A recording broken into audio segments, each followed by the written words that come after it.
What if everything you have been taught about money is a phantom, a ghost story told by the living to explain the chill in an empty room? What if the struggle, the grind, the anxious arithmetic at the end of the month is not a fact of life but a fabrication of a mind yet to awaken to its own authority? Listen. The sound you hear in the silence of want is not the world denying you. It is the echo of a myth dissolving. Money is not currency. It is current, a psychological current flowing from the fixed assumptions you hold in the secret chambers of your being.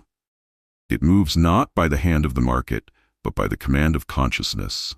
You have been kneeling before the shadow, begging the silhouette for substance, unaware that you are the source of the light that casts it.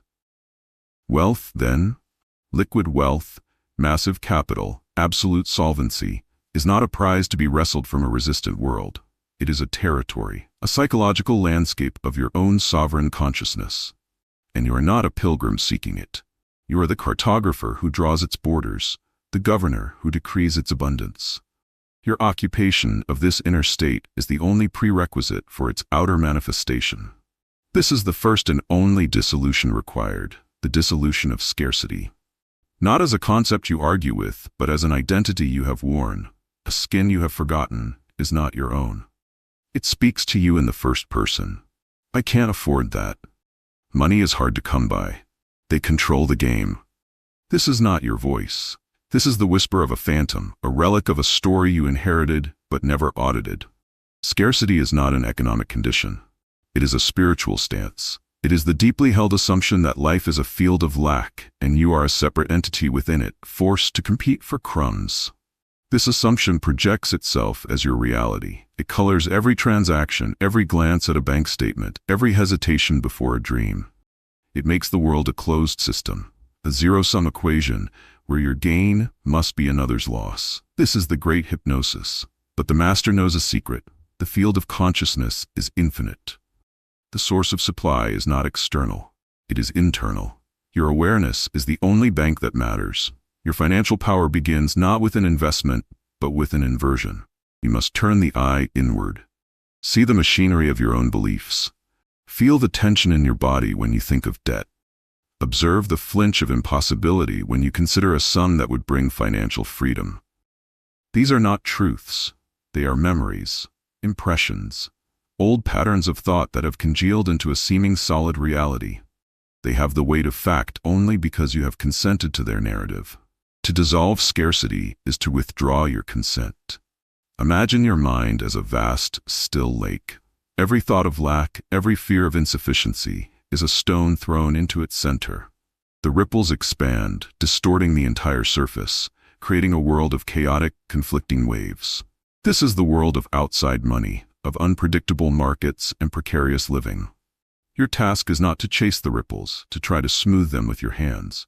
Your task is to cease throwing the stones. Let the lake become still. In that profound stillness, something miraculous happens. The lake becomes a perfect mirror. It reflects only the sky above, limitless, open, abundant. This is the state of absolute solvency. It is an inner condition of perfect, unassailable knowing that the source is within and it is limitless. From this placid depth, your world must reorganize itself. The ripples of lack must subside. The reflection can only be wholeness. This is not positive thinking. This is identity assassination. You are murdering the you that believes in shortage to resurrect the I that knows only flow. Feel the difference. The old identity feels money as a noun, a static object held by others. The new consciousness knows money as a verb, a movement of energy initiated by your own assumption of wealth. Your bank account is a landscape you own, but you have been living in a small, frozen corner of it, shivering in a self-made winter, telling yourself this is all there is. The thaw begins not with a spring outside, but with a fire you light within. So let the dissolution begin. Do not fight the phantom of lack. Simply stop feeding it with your attention. Stop rehearsing its dialogue. When the old thought comes, it's too expensive, I'll never have that, do not argue. Observe it as you would a stranger passing on the street. Acknowledge its presence, but grant it no authority. Then, consciously, deliberately, assume the opposite. Feel the relief of a debt paid. Feel the weight of massive capital in your hands, not as a future hope, but as a present memory. What does it feel like in your body to be utterly financially secure? Your muscles do not know the difference between a vividly imagined reality and a so-called actual one. They relax. The jaw unclenches, the breath deepens. This somatic shift is the beginning of the new territory. You are not imagining wealth. You are remembering it from a point in the future where it is already yours and bringing that memory into the present as a living fact. The world will conform. It has no choice. Your consciousness is the only reality. The Lucre loophole is this. You bypass the world of effects and go directly to the cause, which is your own I am. You do not get rich. You are rich. From that immutable stand, all things flow. The opportunities, the windfalls, the leveraged advantages, the market dominance. They are not miracles. They are inevitabilities. The shadow must resemble the substance that casts it. Your substance is now liquid wealth. Let the shadow take form. The winter of scarcity is over. You have just forgotten to step out of the ice. Forget the number. The number is a symbol, a glyph written on a screen, and it is the most distracting illusion of all. It points to the thing, but it is not the thing. You are not after digits. You are after a reality so tangible, so textured, it alters the very physics of your daily life. This is the sensory reality of massive wealth. It is not an idea, it is an atmosphere, a palpable dimension you step into where the old laws of anxiety and friction no longer apply. Close your eyes. Hear it first. What is the sound of absolute solvency? It is not the clink of gold coins, that is the sound of fairy tales. It is, instead, a profound and luxurious silence. It is the cessation of a dozen low-frequency hums you have learned to tolerate as the background noise of existence. It is the dead silence of a final mortgage payment processed, where the monthly echo of that obligation simply vanishes from the timeline of your future, leaving a clean, open space. It is the silence of a phone you do not fear ringing, of an email inbox where the subject line "your invoice" or "payment due" triggers not a spike of adrenaline, but a mild, almost bored recognition. It is the quiet hum of a high-end vehicle whose engine note speaks of reserved power, not of straining metal. This silence is deafening. It is the sound of time being returned to you, the most non-refundable currency of all. In this silence, you can finally hear your own thoughts, your own desires, without the static of survival. Now, feel it. Financial power has a tactile dimension. It is in the cool, smooth surface of a polished granite countertop in a kitchen designed not for struggle, but for effortless creation. It is the weight of a perfectly balanced door closing behind you with a soft, airtight thud that says sanctuary. It is the specific, satisfying heft of a leather-bound portfolio, not because of the documents inside, but because of what it represents. Not hope, but deed. It is the absent weight in your shoulders as you walk through a department store, your posture changed not by the contents of your wallet, but by the knowledge that nothing here is off limits. The feeling is one of gravitational stability. You are no longer buffeted by the winds of circumstance. You are the center. The world orbits your assuredness. Observe the visual field of this state. It is not garishness, it is clarity. It is the crisp, pixel-perfect display of a private banking interface, showing a balance that is a fact, not a question. The cool blue and white of the screen, the minimalist typography, it communicates not excitement, but order. Profound, unassailable order.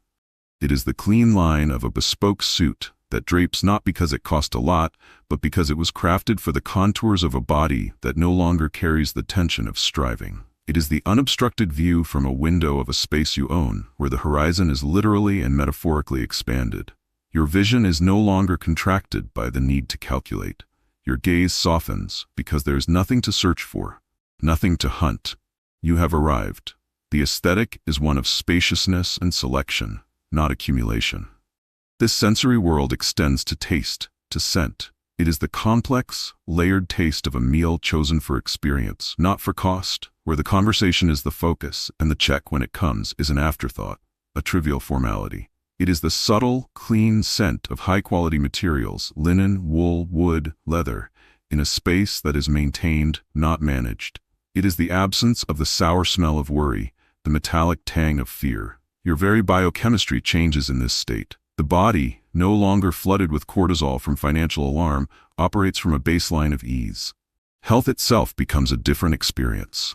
a maintenance of a premium asset, not a desperate clinging to a fragile vessel. This is the genius of the law. It works through the channel of feeling. Not emotion, which is fleeting, but feeling, the sustained, somatic knowing of the wish fulfilled. You must dwell here, in this sensory reality, until it is more real to you than the chair you are sitting on. The world of the senses is the only world the outer world can confirm. It speaks that language exclusively. It does not understand your hopes. It only understands the facts you present to it through your living assumptions. When you assume the feeling of the end, the silence, the weight, the clarity, the ease, with all the sensory vividness you possess, you have done the entire operation.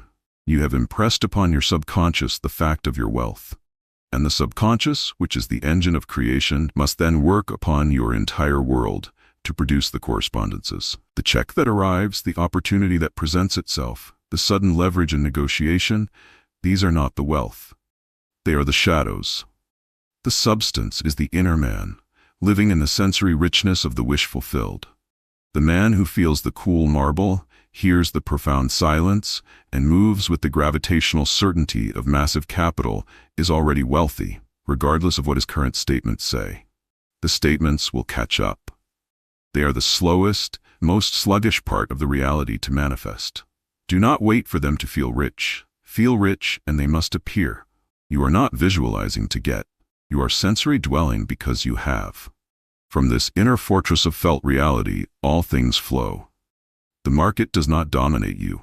You command the narrative of the market because you are coming from a place of unshakable fullness, and the world of men and money, which is a world of vibration, must match that frequency. The shortcut is this: bypass the number. Go directly to the flesh and bone experience of having it. Wear that experience like a second skin. Then walk through your current day. The contradiction between inner feeling and outer circumstance is the creative tension that the universe will resolve. And it will always, without fail, resolve in favor of your dominant assumption, your most vividly felt reality. Let the screen show what it shows today. Your reality is the cool, silent, weighty truth you carry in your bones. That is liquid wealth, not in an account, but in your awareness, ready to pour into form. Within the citadel of consciousness, there is a constant, quiet dialogue. This is not the voice you use to order coffee or discuss the weather. This is the foundational speech, the running commentary of the I Am upon itself and its world.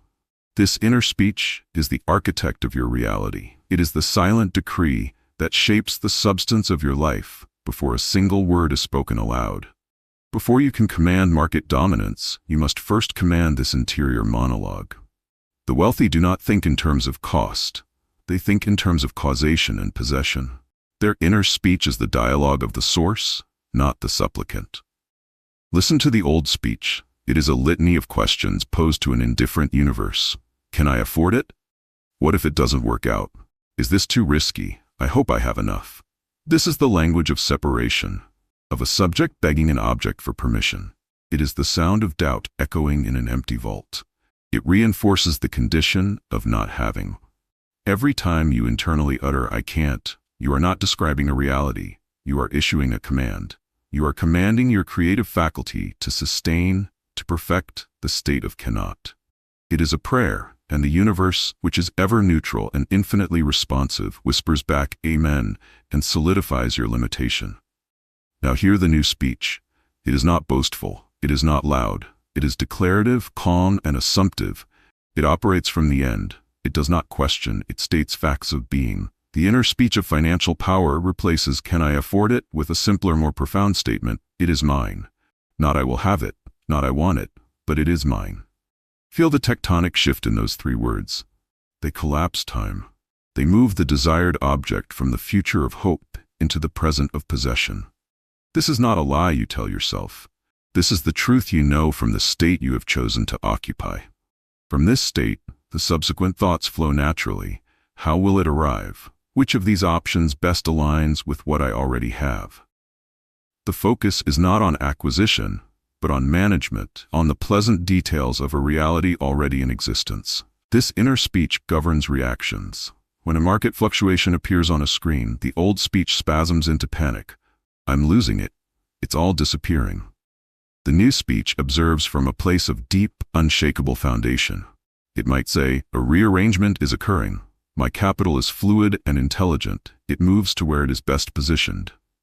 This is the dialogue of one who knows the source is within, and therefore the external symbols are just that, symbols, moving in patterns that ultimately conform to his inner certainty. He does not react to the market. The market reflects his inner state of order or disorder. His calm, assumptive speech is what maintains the inner order. This speech extends to people. The old speech sees others as gatekeepers, competitors, or judges. Will they give me the deal? They have all the power.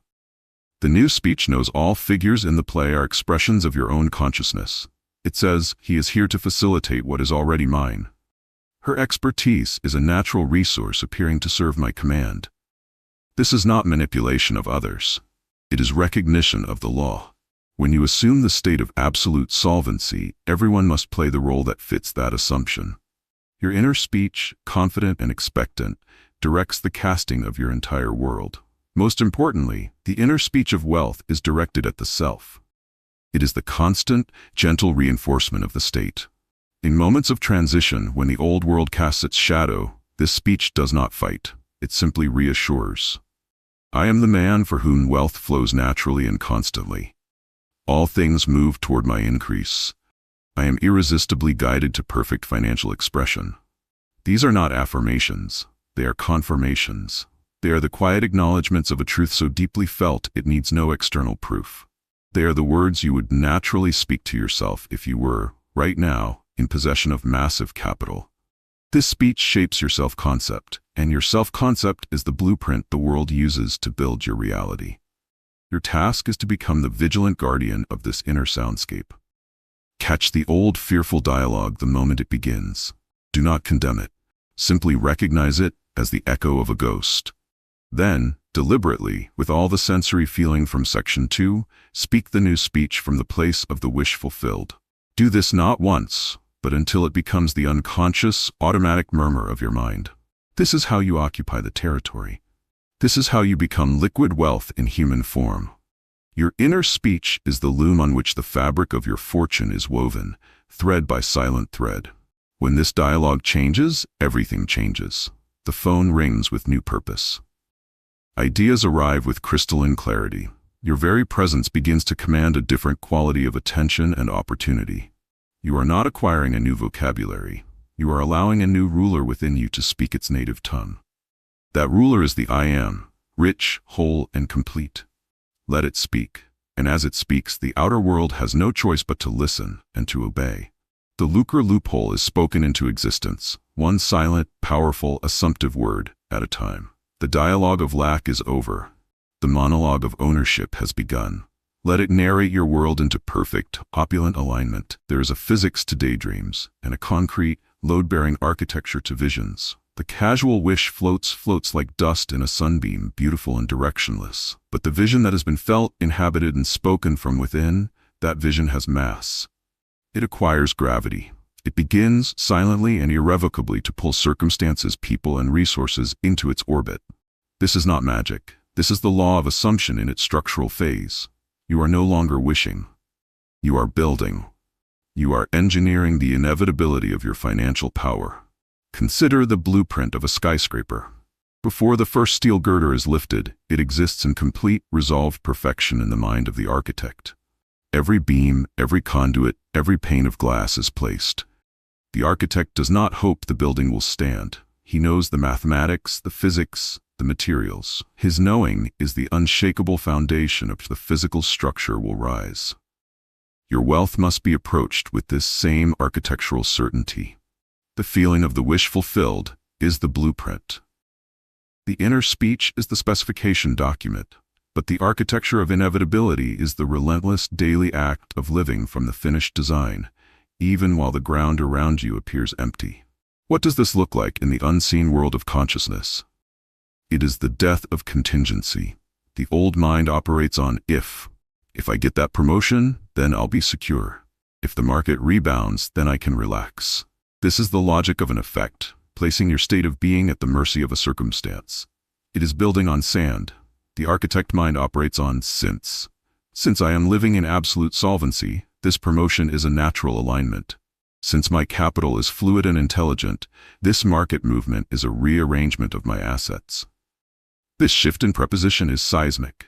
It moves you from being a petitioner at the mercy of events to being the cause, the unmoved mover, around which all events must organize. This architecture is built with the bricks of mental conduct. Every thought is a brick. Is it aligned with the finished structure?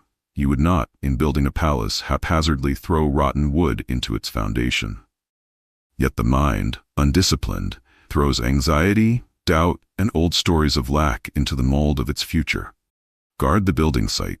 When the foreman of your old mind shouts orders from the past, "We don't have enough," you as the master architect must counter with the quiet, firm directive of the new. The supply is here. Proceed according to the plan. This is not denial of external facts.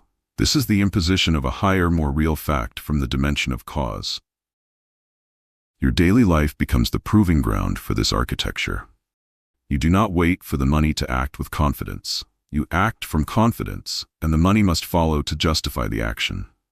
This is the loop of inevitability. It begins with a small, brave assumption. You feel the weight of massive capital in your chest. From that feeling, you make a decision that the poor man could not make. Not a foolish expenditure, but a decision of alignment. Perhaps you restructure your debt not from panic, but from the calm assurance of the banker who already sees it cleared. Perhaps you invest in a course, a tool, a suit, not as a desperate gamble, but as the simple, logical next step for the person you have become. Each action, taken from the new state, is a steel beam placed in the air. It seems to defy gravity, but with each beam placed, the structure gains integrity. The universe rushes in to provide the concrete, the welds, the legitimacy, because it must support the reality you are boldly constructing in the open. The world will test the blueprint. This is not cruelty. It is a necessary stress test. An invoice may arrive. A deal may seem to falter. The old architect would see this as proof the design is flawed. The master architect sees it as a call for a minor recalculation, a temporary adjustment of the scaffolding. The foundation, your knowing, remains unshaken. In fact, these tests are gifts. They show you where your assumption is not yet total. They give you the opportunity to return to the sensory reality, to the inner speech, and to build that section of the psychological edifice even stronger. The feeling of inevitability grows not in spite of these tests, but because of them. You have seen the apparent contradiction and chosen, consciously, to reaffirm the blueprint. That act of reaffirmation is the most powerful construction ritual of all. This architecture eventually produces what the world calls luck. But you will recognize it for what it is: gravitational pull. The person living in the state of lack is a small mass, attracting only the dust of circumstance. The person who has constructed within the complete and finished mansion of liquid wealth is a planet. He exerts a pull. Seemingly chance meetings become pivotal. Information finds him. Opportunities seem to bend their trajectory to intersect his path. This is not mystical. It is causal. Your inner state is a broadcast, and it attracts its own matching frequency in events and people. The lucky break is simply the outer world finally manifesting a piece of the structure you have already completed within. So walk through your days as the architect on the site of your own colossal fortune. Your hard hat is your disciplined awareness.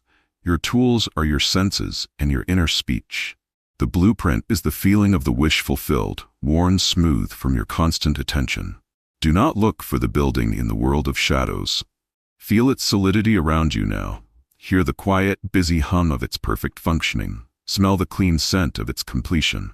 You are not building toward wealth. You are building from wealth. The outer evidence is the last, the slowest, the most inert material to conform. It does not matter. The structure is already real, in the only place reality is ever born, in the unwavering consciousness of the one who has assumed it is done. The transition from wish to inevitability is the critical path. When you have built this architecture within, there is no longer any question of if. There is only the unfolding of how. And you watch that unfolding not with the anxiety of a gambler, but with the quiet satisfaction of an architect watching the crane lift the final piece into place. exactly as he always knew it would. The Lucre loophole is this structural bypass. You stop trying to earn the building block by block from the outside. You occupy the completed mansion within, and the universe, in its own perfect time and sequence, must produce the physical correlate. The law of assumption is the law of engineering. You are the engineer. Now pick up your tools. The ground is breaking. Time is not a river you are thrown into, carried helplessly from past to future. That is the prison of the senses. Time, in the world of true cause, is a servant. It is a malleable substance, a theater stage upon which the dramas conceived in the eternal present are played out in sequence. To master wealth, you must master your relationship with time itself. You must cease to see yourself as a product of your financial past, waiting for a wealthier future, and begin to operate from the chronology of the cause. The ordinary mind is a slave to sequence. It believes the past creates the present, and the present creates the future. It looks at an empty bank account and says, my history of struggle is creating my current lack, which dictates my future of want. This is the hypnotic trance of the effect. It feels true because the evidence of the senses confirms it. But it is a profound inversion of reality. The master knows that causation flows from the present assumption backward and forward. Your current, dominant assumption, the I am you are feeling and speaking as, is the cause. It rewrites the past's meaning and dictates the future's form. Your financial history is not a chain, it is a narrative. And you, in this present moment, are the author with the power to edit the manuscript and write the next chapters from a new premise. Feel the weight of this. The you that felt poor last year is not the real you. It was a state you occupied, a role you played. That state has no power unless you revive it by remembering it and feeling it now. The moment you shift your assumption to I am wealthy, you sever the causal link between that past state and this present moment. You are not building on the foundation of lack. You are laying an entirely new foundation in the now. From this new foundation, the past must be recontextualized. Those struggles become the necessary lessons that prepared you to hold this new level of financial power. That failure becomes the pivotal plot twist that led you here. You are not denying the events. You are changing their meaning, and in changing their meaning, you alter their living influence. This is how you become a self-made man in the truest sense. You make your past from the bricks of your present conviction. Now, project this authority onto the future. Do not wait for wealth. Waiting is the language of the effect, the posture of one who believes the cause is outside himself. From the state of cause, you remember the future. This is the essence of the chronology of the cause. You have a memory of events that have not yet unfolded in the world of clocks and calendars. How do you remember your 10th birthday? You don't hope for it, you know it. It is a fact in your past. Treat the wealth you desire with the same factual, past tense knowing. I remember when my portfolio crossed that threshold. I recall the feeling of finalizing that acquisition. This mental act collapses the time illusion. It pulls the future fulfillment into the present as a completed fact. Your subconscious mind, which does not know the difference between a memory of an actual event and a memory of a vividly imagined one, accepts it as truth. And it must then work to bring the outer world into harmony with this inner truth. Your daily practice is to live from this remembered future. When you consider an action, do not ask, what does my past dictate I should do? Ask, what does the man I have become, who remembers already having massive capital, do next? The answers will be different. They will carry the scent of inevitability, not desperation. They will be moves of consolidation and expression, not of grasping and survival. You pay a bill not as a dwindling of resources, but as a trivial transaction from an inexhaustible flow. You negotiate not from need, but from the unshakable knowledge of your own absolute solvency. This is how you command time. By making all your present actions faithful reflections of the past tense reality you remember from the future. The world will try to argue with your new chronology. It will show you statements, deadlines, delays, all the apparent evidence of sequential cause and effect. See these not as truths, but as echoes. They are echoes of your previous assumptions, now fading because you have ceased to feed them. They are the final scenes of the old play, still running on the stage even as you have written a new one.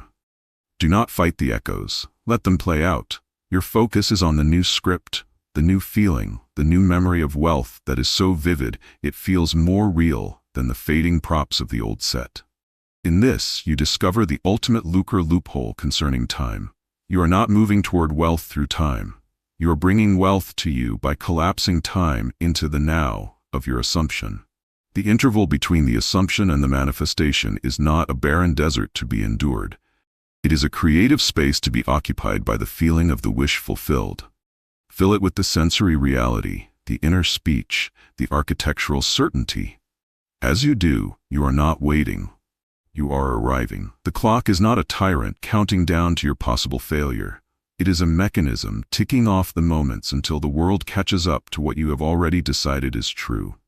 You are the author, not a character in someone else's book. The chronology of your life, including the timing of every financial event, every windfall, every convergence of opportunity, is written by the pen of your present I am. Pick up the pen, right from the end. Date every entry from the place of completion. Let the past be prologue, and the future be a memory you are fondly, patiently, allowing the world to see. The wealth was always yours. You were just reading the story in the wrong order. Now you know the ending. Live from it, and watch the chapters rearrange themselves to match. You've been taught to hunt for wealth in the external, to scan the horizon for its sign. This is the great diversion. The hunter never possesses the territory. He is forever a stranger in it, chasing clues. The master does not hunt, he recognizes. And in that act of profound internal recognition, the physics of your entire world shift. Wealth is not found. It is acknowledged as the native state of the I am that you are. This is not a philosophy. It is a precise psychological mechanics, the physics of recognition. Look at your hands. See them not as the hands of someone who needs, but as the hands of someone through whom abundance flows. They are already the instruments of massive capital. You have merely been recognizing them incorrectly. Recognition is not intellectual assent. It is the deep, cellular, unarguable knowing that the thing sought is already present in essence, awaiting its full materialization. It is the difference between staring at a bare tree in winter and seeing, with absolute certainty, the full bloom of summer within its hidden structure. The bloom is not added, it is revealed from within. Your financial power is that bloom. It is not added to you from the outside. It is recognized as the inherent, natural expression of the consciousness you are now choosing to wear. This physics operates on a simple, immutable law. You attract not what you want, but what you are. And you are what you recognize yourself to be. Every moment, you are in a state of self-recognition. I am someone who struggles. I am someone who gets by. Or, I am the source of liquid wealth. This silent, constant act of self-identification is the most powerful force in your universe. It is the sun around which all circumstances orbit. When you see a price tag and flinch, you are not reacting to the number. You are witnessing your active recognition of yourself as not having. The flinch is the symptom. The misrecognition is the disease. Change the recognition, and the symptom must vanish. Practice this now. Consider a sum of money that represents absolute solvency to you. Do not see it as a distant target. See it as a shadow already cast by your own substance. Your current financial situation is the illusion. The sum is the reality of your being, slowly coming into focus. Your work is not to chase the shadow, but to adjust the substance, your conscious recognition, until the shadow matches it perfectly. Recognize yourself as the man who has that sum. How does he stand? Where does his attention rest? It does not rest on money, any more than a healthy man's attention rests on his breathing. It rests on expression, on creation, on the next delightful problem to solve. Money is the byproduct, the exhaust of his focused, recognized power. When you recognize yourself as this man, you have initiated the only causal act required. The world has no choice but to rearrange itself to reflect your recognition. The world will test your recognition. It will present you with receipts, with obligations, with headlines screaming lack. See these for what they are, phantoms of your former, sleeping self. They are like the persistent dream images that linger for a moment upon waking. Do not engage them. Do not fight them. To fight them is to grant them reality. Simply blink and turn your inner eye back to the recognized truth. I am financial freedom in human form. Let the phantom figures on a statement be what they are, fading ink. The truth is the living, breathing, wealthy being you have recognized yourself to be. This unwavering focus is not denial. It is the highest form of acceptance. You are accepting the inner fact over the outer appearance, and the outer must, in time, yield. This physics extends to every encounter. When you meet a person of great wealth, the old recognition might whisper, "He has what I lack." This immediately places you in the orbit of his reality, as a satellite to his sun. The new recognition states silently, "I recognize in him a reflection of my own state." This does not make you haughty. It makes you equal. It changes the vibration of the interaction at its root. You are no longer a potential employee or supplicant. You are a peer, a fellow cause in the world of effects. This shift in recognition alters every word, every gesture, and it commands a different outcome. Opportunities are not given. They are exchanged between recognized equals. Your environment too must be brought under this new law. Look at your living space. Do you recognize it as the temporary lodging of a wealthy man in transition, or as the permanent testament to a state of need? You need not spend $1 to change the recognition. Clean a shelf. Let light into a corner. Arrange a space as if it were the anteroom to your market dominance. This is not pretending. It is aligning the external with the internal recognition. It is a gesture of faith in the new physics, an act that says, "I recognize the coming fullness, and I prepare a place for it." These gestures are powerful. They are the first material evidence of your changed assumption, and they build momentum. The Lucre loophole in the physics of recognition is this. You bypass the entire economy of effort and enter the economy of identity. You stop trying to get rich and start to recognize the rich man you have always been, buried under layers of false history and borrowed beliefs. That man is not a future version of you. He is you in this present moment, once the misrecognitions are stripped away. Wealth does not come to you. It emerges from you as the natural, unmistakable expression of the consciousness you have recognized as your own. So, begin the great correction of vision. Look at every symbol of wealth, the sleek car, the tailored suit, the tranquil estate, and do not see them as objects to be acquired. See them as mirrors. They are showing you a possible reflection of yourself. Your inner work is to recognize that reflection within, until the mirror of the world has no option but to show it to you without. Stop hunting. Start seeing. The treasure is not buried in the field. You are standing on it. Recognize the ground beneath your feet as gold, and watch as the world removes the illusion of dirt, layer by layer, to reveal the truth you always knew was there. We have spoken of states of assumptions, solid, settled places of being. But between the old state and the new, there is a passage. This passage is not empty. It is charged with a potent, often misunderstood force. The mood. The mood is not a fleeting emotion. Joy today, despair tomorrow. It is the sustained, dominant tone of your consciousness. It is the climate of your inner world. And this climate has momentum. It is the propulsive force that carries an assumption from the ethereal realm of idea into the dense world of bank statements and liquid wealth. To ignore the mood is to have a blueprint for a skyscraper but no will to lift the steel. The poverty-stricken mind lives in a climate of anxiety, a low-pressure system of chronic uncertainty. Its mood is one of suspense, a constant gnawing waiting for the other shoe to drop. This mood has a momentum of its own. It attracts the late bill, the unexpected repair, the missed opportunity, because its gravitational pull is tuned to lack. It sees a discount as a victory and a windfall as a fluke. Its momentum is circular, a self-reinforcing loop of confirmation. You must break this meteorological pattern. You do not break it by fighting the clouds of a single worried thought. You break it by changing the entire climate. The mood of financial power is not giddiness. It is not the manic thrill of a lottery dream. That is a weather event, a temporary storm of emotion that passes and leaves the old climate intact. The true mood is deeper, quieter, more substantial. It is the mood of fact. It is the atmospheric pressure of a thing already being so. Feel the difference. The gambler hopes, his mood a frantic oscillation. The wealthy man knows, his mood a settled, calm certainty. This mood is your engine. Its momentum is irresistible because it does not push against anything. It simply moves from the fullness of its own reality, and the world gets out of its way. Cultivate this mood upon waking. Do not reach for the phone to check the numbers that belong to the old climate. Lie in the stillness and feel the mood of the wish fulfilled. What is the emotional texture of a day that begins in absolute solvency? There is no urgency born of fear. There is a clarity, a focus, a gentle anticipation of good. It is the mood of a man walking through his own fertile land, knowing the harvest is already in the barn. He tends to the day's work not from need, but from the pleasure of stewardship. Seize this mood in the first moments of consciousness. Bathe in it.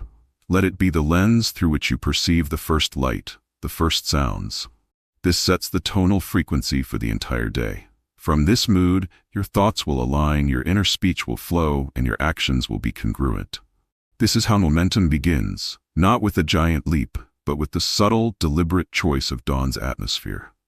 Carry this mood through the trivial interactions, the coffee purchase, the commute, the small talk. These are not interruptions to your wealth. They are the proving ground for your mood. The man in the mood of lack pays for coffee and feels a slight, unconscious depletion. The man in the mood of wealth performs the same transaction and feels nothing but the exchange of energy for a desired experience. The amount is irrelevant. The mood is everything. It imbues the act with its character. Each action performed within the wealthy mood deposits a particle of psychological substance into your growing reality. This is the compounding interest of consciousness. A dollar invested with fearful hesitation earns fearful returns. A dollar, even a single cent, spent or considered from the mood of massive capital, is an investment in the infrastructure of your new world. Its return is the strengthening of the mood itself. When the old climate tries to reassert itself, a doubt, a fear, an old story rising, do not argue with the content. Change the mood. You are the master of this inner weather. Feel the fear as a physical sensation. Then, consciously, summon the somatic feeling of security. Feel the solidity of the chair beneath you. Feel the expansion in your chest that comes with a deep, slow breath of certainty. This is not avoiding the fear. It is choosing a different atmospheric condition to inhabit. The fear, deprived of the mood that gives it power, will dissipate like fog in a rising sun. Your consistent return to the mood of wealth is what builds unstoppable momentum. It becomes easier, more natural, until it is not something you do, but something you are. The old climate is forgotten, a historical weather pattern from a psychological ice age. This momentum has a curious, nonlinear effect on time. From the outside, it may seem that nothing is happening, but within the mood, everything has already happened. The interval is not empty. It is saturated with the substance of your fulfillment. You are not waiting for the bridge to be built. You are already on the other side, feeling the solid ground, and the mood is the bridge itself. It connects the inner reality to the outer manifestation. As the mood deepens and gains momentum, events in the outer world begin to accelerate to match its frequency. The sudden opportunity, the unexpected check, the lucky break, these are simply the visible manifestations of the momentum you have been building in the unseen climate of your mind. They are not surprises. They are arrivals you have long since felt coming in your bones. The lucre loophole within the momentum of the mood is this. You stop trying to manifest money and start manifesting the climate in which money is a natural, native resource. You are not building wealth. You are becoming a psychological zone of high financial pressure. And wealth is the weather that must flow into such a zone. Tend to your inner atmosphere with the devotion of a master gardener. Protect it from the frosts of old thought. Nourish it with sensory feeling and disciplined inner speech. Let the sun of your assumption warm it consistently. Then, stand still. You are not waiting. You are generating a gravitational field of such specific density that the gold of the world has no choice but to spiral inwards, obeying the physics of your newfound unshakable climate. The harvest is inevitable. The mood is the season that guarantees it. There is a realm beyond the inner speech, beyond the sensory vibration, beyond even the mood. It is a realm of profound, creative potency that most never access because they are terrified of its absolute quiet. This is the sovereignty of silence. It is not the absence of sound, but the presence of a fullness so complete it needs no conversation. It is the command center of consciousness, where assumptions are not spoken, but simply are. Before a single thought of wealth can crystallize, it must gestate here, in this soundless kingdom, where you are not a man seeking money, but the very source from which the concept of value springs. The world of finance is a cacophony, a screaming bazaar of ticker tapes, analyst opinions, motivational hustles, and the endless internal yammering of how, when, and if. This noise is not a path to wealth. It is a maze designed to keep you from the center. It keeps you in the realm of the effect, forever analyzing shadows. To enter the silence is to step out of the bazaar. It is to become impervious to the noise because you have located the one broadcast that matters, the silent, unwavering assumption of the I am. In this silence, you do not have wealth. You define it. You are the unspoken decree that brings financial form into being. This silence is active. It is not passive waiting. It is the potent stillness of a deep reservoir before it releases its water through the dam. All tension, all lack, all striving is a vibration. It is a frequency of disturbance. The silence we speak of is a higher frequency, one of perfect resolution. When you assume the state of absolute solvency and you drop the inner dialogue about it, you enter this silence. The question is answered. The problem is solved. There is nothing more to say. To continue to fret, to plan, to affirm from a place of need is to reintroduce the vibration of longing, which is the vibration of not having. The master knows that once the assumption is set, the most powerful thing he can do is to fall silent within. This inner silence is the womb of manifestation. It allows the assumption to grow, undisturbed by the abrasive noise of doubt. Cultivate this sovereignty. It begins with withdrawing attention from the outer noise. Close your eyes. Let the sounds of the world fade into a distant hum. Now, go deeper. Let the chatter of your own mind, the lists, the memories, the fantasies also fade. Do not fight them. Let them pass like clouds across a vast, still sky. Your awareness is the sky. Focus on the stillness between thoughts. That is the doorway. In that stillness, feel the assumption you have chosen. Do not phrase it. Feel its essence. Feel financial power not as words, but as a state of being. Solid, immense, and quiet. Dwell here. This is you, in your sovereignty. No one can grant this to you. No market can take it from you. It is the citadel of self. From this silence, your actions in the world will be transformed. They will not be frantic efforts to make something happen. They will be inevitable, graceful expressions of what already is. A decision made from this silence carries a different weight. It is not a gamble. It is a recognition. An offer extended from this silence is not a plea. It is a bestowal. People will feel this shift, though they may not understand it. They will respond to the authority of your quiet certainty, an authority that does not need to raise its voice because it knows it is the source of the game being played. This is the foundation of true market dominance. Not through loud aggression, but through the unshakable, silent knowing that you are the cause and the market is the echo. When the old world knocks with its problems, a dip, a delay, a denial, do not meet it with noisy internal argument. Retreat instead to your sovereignty of silence. The problem is a vibration. Your silent assumption is a higher, more fundamental vibration. Immerse the problem in your silence.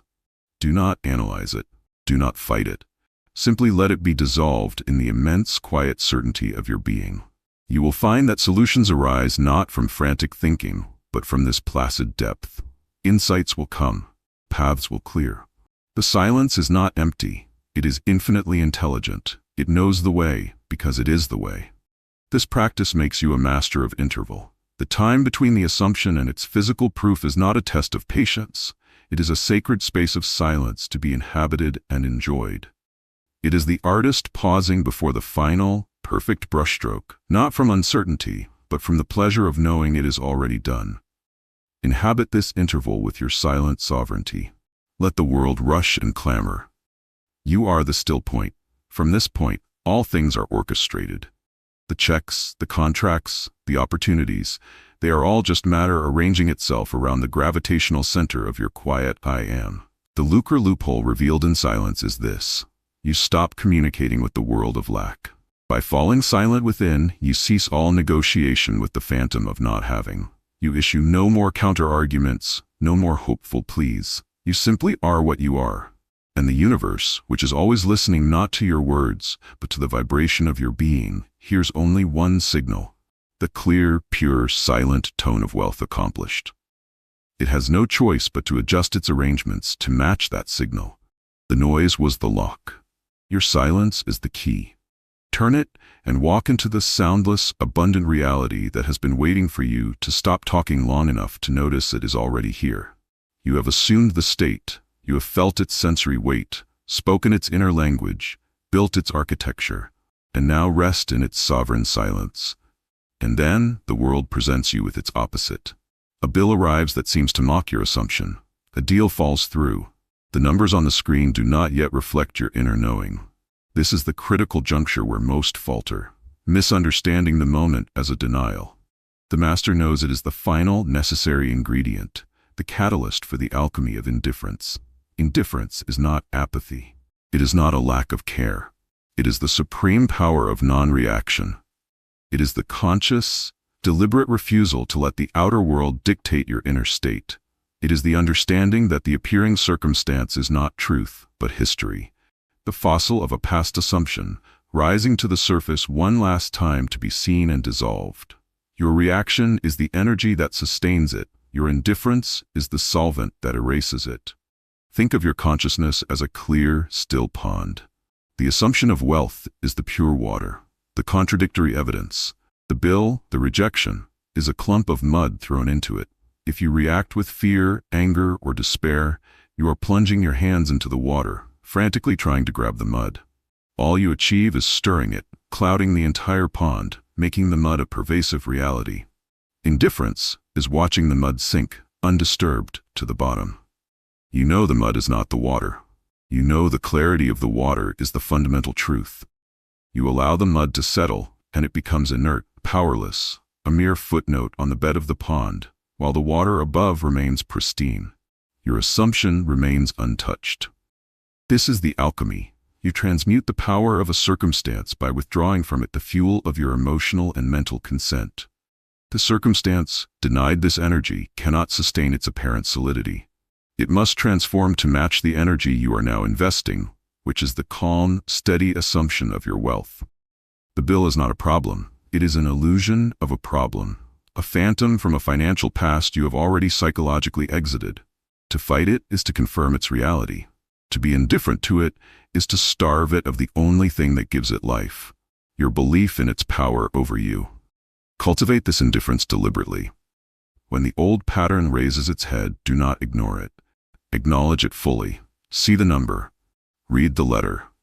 And then, from the fortress of your assumed state, say within, "This has no power to move me. It is the shadow of a forgotten sun. I am the sun." Feel the truth of that. Feel the financial power within you as a steady, unfluctuating current. The outer event is a piece of paper caught in the current. It does not direct the flow, it is carried by it. Your indifference is the proof that you are in the state. If you were truly identified with lack, the bill would sting, the rejection would wound. Your lack of sting, your absence of wound, is the definitive sign that you have crossed over. You are no longer of that world. You are observing it from a higher plane. This alchemy extends to the behavior of others. When someone questions your plans, doubts your vision, or embodies the old story of scarcity, meet them with indifference. Not coldness, but a serene, unshakable knowing that their opinion is a reflection of their state, not a commentary on your reality. You need not convince them. Your inner indifference to their doubt is the most potent argument. It communicates on a level deeper than words that you operate under a different set of laws. Often they will, without understanding why, begin to adjust their behavior to match your unspoken certainty. This is the practice that forges absolute solvency in the fires of experience. The assumption tested and found unwavering by indifference becomes more than an idea, it becomes a law of your being. Each time you successfully meet a contradiction with inner non-reaction, you are not being passive. You are performing the most active magic possible. You are decoupling your consciousness from the world of effects and anchoring it ever more deeply in the world of cause. You are proving to yourself who you are. The interval of manifestation is filled with these alchemical tests. They are gifts. They are the universe asking you, how deeply do you believe? Is your assumption a fair-weather friend or the very bedrock of your being? Each time you respond with indifference, you answer, "It is bedrock." And the universe responds by solidifying your outer reality to match that bedrock. The sudden shift, the unexpected provision, is simply the old, unsustainable pattern finally collapsing from lack of your belief. And the new pattern, which you have consistently nourished with your faith and indifference, snapping into visible place. The lucre loophole within the alchemy of indifference is this. You stop trying to change circumstances and start changing your relationship to them. You realize that your emotional and mental reaction is the glue holding the unwanted circumstance in place. Release the reaction, and the circumstance, deprived of its anchor in your consciousness, must dissolve and be replaced by a form that matches your new calm assumption. Indifference is not the end of the process. It is the powerful, often final act of the process. It is the artist putting down the brush, not in frustration, but because the painting is finished in his mind and he knows the physical canvas has no choice but to catch up. Stop stirring the water. Let the mud settle. The clarity you seek is already present, waiting for you to be still enough to see it reflected in every surface of your world. Language does not describe reality, it constructs it. Every sentence, whispered or roared, is an architectural spell, laying beams and raising walls in the unseen world that precedes the visible. You have mastered the inner speech, the monologue of the state. But there is a deeper syntax, a more foundational grammar of acquisition. This is not about the words you think about wealth. This is about the psychic sentence structure you use to relate to the very concept of possession. Most live in a grammar of separation, which forever postpones the feast. The master operates in a grammar of unification, where the act of desire is itself the first taste of possession. Examine the common tongue of want. I wish I had. I need to get. I hope I can afford. This grammar is built on a fundamental split. There is an I here and a desired object there, separated by a chasm of time, effort, and uncertainty. The verb is weak, wish, need, hope, verbs of longing that reinforce the distance. This sentence structure, repeated, becomes the blueprint of your life. You are forever the subject chasing an object, and the chase itself is the only reality you ever inhabit. The verb to have is always in the future tense. This is the syntax of poverty. The grammar of acquisition abolishes the chasm. It speaks from the end. Its primary verb is not to get, but to be. And from that state of being, the verb to have naturally shifts to the present perfect tense, a tense that describes a completed action with continuing relevance. Not, I will have wealth, but I have consolidated my capital. Not, I need to close that deal, but the terms of the acquisition have been settled to my satisfaction. Do you feel the tectonic shift? The desire is not projected into a hypothetical future. It is pulled into the psychological present as an accomplished fact. You are not building a bridge to the treasure. You are writing the history of having already crossed it. This grammar rewires your perception of process. The man using the old syntax sees a business proposal and thinks, I have to convince them.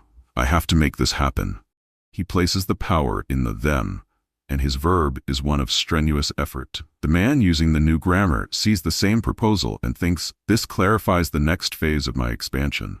Or, their input is refining the inevitable collaboration. The power remains within. The verbs, clarifies, is refining, are descriptive of a natural unfolding process emanating from his own center. He is not making anything happen. He is observing the logical outworking of what he has already been and had in consciousness. This grammar turns effort into observation, struggle into stewardship. Inhabit this grammar in your silent moments. Do not just feel wealthy. Speak to your reality from this grammatical standpoint. In your mind, craft the sentences of the already accomplished. My liquidity has reached a point of effortless generativity. The movement in that asset class has confirmed my strategic position. My team has executed the vision with precision. These are not fantasies. They are psychic facts. And by clothing your assumption in this specific, powerful grammatical structure, you compel your subconscious to accept them as the operative truth of your being. Your subconscious understands the language of fact, of history. It is literal. When you speak to it in the present perfect and present continuous tenses of fulfillment, it has no choice but to work day and night to bring the outer world into alignment with this internal record of events. This extends to your dialogue with others. When asked about your ventures, the old grammar might force out, "I'm trying to build something," or "I hope it works out." The new grammar, flowing from the state, will produce a different report. It's developing beautifully, or the returns are aligning with our projections. Notice the absence of future tense begging. Notice the presence of present tense authority. You are not reporting on a hope, you are commenting on a reality in progress. This grammatical shift is not deceit, it is integrity. It is the outer expression matching the inner assumption. It commands a different quality of attention and respect. People will subconsciously grant you the authority you have already granted yourself through your syntax. The world is an echo chamber of grammar. It gives back to you the sentence structure you most consistently use. If your inner and outer speech is riddled with the future tense of longing, the world will forever give you a future to long for, never a present to enjoy. If your grammar is the present tense of being and the present perfect of having, the world must reorganize itself as a confirmation of that established fact. The check that arrives, the contract that signs, the opportunity that dawns, these are simply the period at the end of the sentences you've been silently, persistently writing within. The lucre loophole within the grammar of acquisition is this: you stop using language to beg from the universe and start using it to dictate history to the universe. You are not asking for a new future.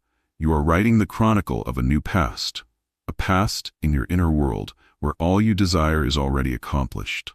The universe, which exists in an eternal present, can only respond to the nowness of your assumption.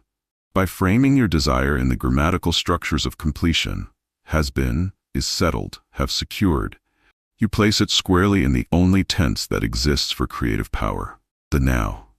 Stop composing wish lists. Start drafting the memoirs of the wealthy person you are. The paper and ink of the outer world will eventually be provided to make those memoirs a physical text for all to read. The story is already true. You are merely recording it, sentence by sovereign sentence. Your wealth grows in the soil of your attention. Whatever you bless with your consistent, focused awareness expands in your world. This is not metaphor. This is the fundamental law of your psychological ecology of attention. Most live in a state of attention scarcity, their focus blown like leaves in a storm, landing on lack, on obstacles, on the drama of not having. Their inner ecosystem is a weedy patch, choked with the invasive species of worry and comparison. The master is a master ecologist. He cultivates a lush, fertile, and directed landscape within. He understands that his attention is his most precious capital, and he invests it only in the visions that yield the harvest of liquid wealth. Consider your attention as a form of currency more valuable than any dollar. Every minute you spend fretting over a bill, you are making a massive expenditure. You are not just thinking about the bill, you are funding its reality, enriching its presence in your world, making it a dominant species in your inner garden. You are, in essence, paying for the experience of lack. Conversely, every moment you dwell in the sensory feeling of absolute solvency, you are making a supreme investment. You are funding the reality of wealth, watering its seeds, encouraging its growth. Your outer financial statement is merely a ledger reflecting where you have placed the weight of your attention. This ecology is delicate. It is not enough to plant a single seed of a wealthy thought and then return to trampling the ground with anxiety. You must tend the garden. You must become vigilant about the flora of your mind. When you catch your attention wandering into the barren fields of how will I ever, or what if I can't, you do not punish yourself. You gently, firmly redirect it. You are the gardener. You uproot the weed and replant the chosen crop. How will I ever becomes the silent observation of, it is already done. What if I can't becomes the felt sense of, I already have. This redirection is not a one-time act. It is the daily, hourly discipline of cultivation. The more you practice this, the more your inner ecology naturally begins to favor the growth of wealth. Weeds find no purchase in soil constantly sown with the seeds of fulfillment. Your attention also defines the scale of your reality. A man whose attention is fixed on the minutiae of coupon clipping and bargain hunting has cultivated a small, contracted inner world. The universe, reflecting this, will present him with a reality where such minutiae are of paramount importance, a world of small sums and smaller possibilities. The man who disciplines his attention to dwell on the scale of massive capital, on the movement of markets, on the architecture of legacy, has cultivated a vast inner landscape. The universe must correspond by presenting opportunities, ideas, and connections of a matching scale. Your attention is the lens that magnifies. What you look at grows. Stop examining the emptiness of your wallet. Start surveying the boundless territory of your assumed estate. This ecology extends to the people and information you allow into your mental environment. The complainer, the cynic, the perpetually broke, they are not just sharing words, they are emitting psychological spores that can infest your garden if you grant them your attentive soil. This is not about arrogance or isolation. It is about ecological defense. You can be compassionate without allowing their narrative to become a compost in your mind. Similarly, consuming endless news of crisis and collapse is like flooding your garden with poison. You must become ruthless about what earns your attention. Feed it only on ideas of expansion, on stories of creation, on the silent knowing of your own financial power. Your inner ecology must become a closed, perfected system, immune to the invasive species of the collective fear. The feeling you have been cultivating, the mood, the silence, the indifference, these are the climate controls for this ecology. They create the perfect atmospheric conditions for the seeds of your assumption to sprout and thrive. From this curated, rich inner world, action arises not as desperate foraging, but as graceful harvest. You are not chasing opportunities. You are recognizing the fruits of your inner cultivation as they ripen in the outer world. The call that comes, the idea that strikes, the door that opens, these are not random events. They are the natural yield of the specific, wealthy crop you have been tending with the sunlight of your focused attention. The lucre loophole within the ecology of attention is this. You cease to be a consumer of a financial reality and become the creator of one. You stop spending your attention on the world of effects and invest it entirely in the world of cause, your own assumptions. The compound interest on this investment is unimaginable. A dollar invested with focused attention yields more of itself. A problem examined with focused attention yields more of itself. Choose your investment wisely. Tend your garden with a sovereign hand. The harvest is not contingent on the weather of the world. It is contingent only on the climate you maintain within and the consistent, daily direction of your sun-like gaze upon the seeds you have chosen to grow. The forest of your fortune already exists in potential. Your attention is the sunlight that brings it forth, leaf by golden leaf.